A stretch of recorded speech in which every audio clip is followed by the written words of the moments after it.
La mesure de l'e-réputation devient vitale aujourd'hui pour les marques. On sait que, selon une étude qui a été réalisée il y a quelques années en Europe, 40 millions de consommateurs n'ont pas acheté un produit ou un service à cause d'un commentaire qu'ils ont lu sur Internet, sur un réseau social, sur un blog ou sur un forum. Donc on sait qu'il y a un impact économique important sur ce qui se dit. Aujourd'hui, le consommateur, il a pris la parole, il parle de lui-même sur des sites de marque ou à l'extérieur. Et la mesure de l'e-réputation va nous permettre de savoir de quoi les gens parlent sur nos marques ou nos services et avec quel sentiment.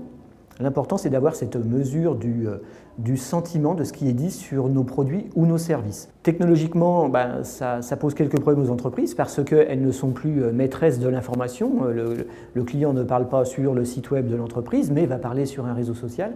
Donc il faut pouvoir écouter tout ce qui se dit sur les différents réseaux sociaux, que ce soit les grands réseaux sociaux connus, Facebook, Twitter, ou des réseaux plus professionnels, LinkedIn, Viadeo, ou sur des blogs privés qui ne sont pas des blogs de marque. Et donc il faut arriver à suivre les différentes conversations, extraire les concepts, de quoi les gens vont parler et avec quel sentiment ils parlent de ces produits, et d'arriver à faire le lien entre ces différents concepts, l'importance des liens, et puis de trouver qui sont les influenceurs, les personnes qui ont la plus grosse part de voix, qui sont des influenceurs sur Internet, pour pouvoir réagir. La mesure de l'e-réputation, le but, c'est de pouvoir réagir. Des choses sont dites sur nos marques sur Internet, il faut pouvoir écouter, mais pas juste pour avoir un tableau de bord sur ce qui se dit sur nous, mais l'intérêt final, c'est je dois pouvoir réagir à mon marché en prenant des actions de communication, des campagnes marketing sur des personnes en particulier, soit sur des groupes de personnes sur des réseaux sociaux. Le but du jeu étant d'analyser ce qui se dit pour action, donc pour mieux vendre ou repositionner un service ou éteindre un incendie sur une communication qui aurait pu partir d'un client ou d'un internaute.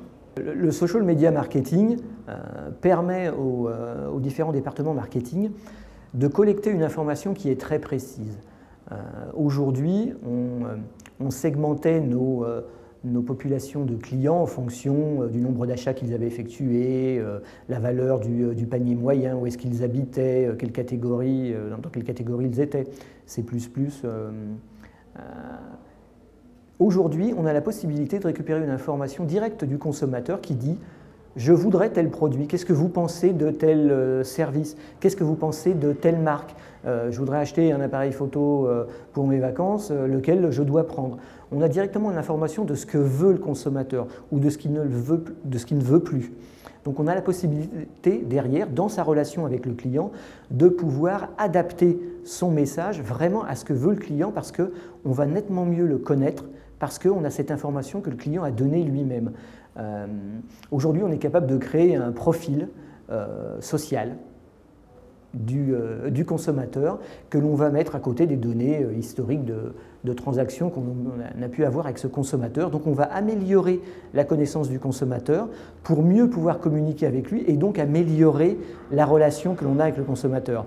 Quand on améliore la relation avec un consommateur, généralement, on augmente la fidélité. Et quand on augmente la fidélité avec un consommateur, généralement, on augmente le revenu que l'on peut avoir avec ce consommateur. Et là, les marques sont toujours très, très contentes de pouvoir augmenter leurs revenus.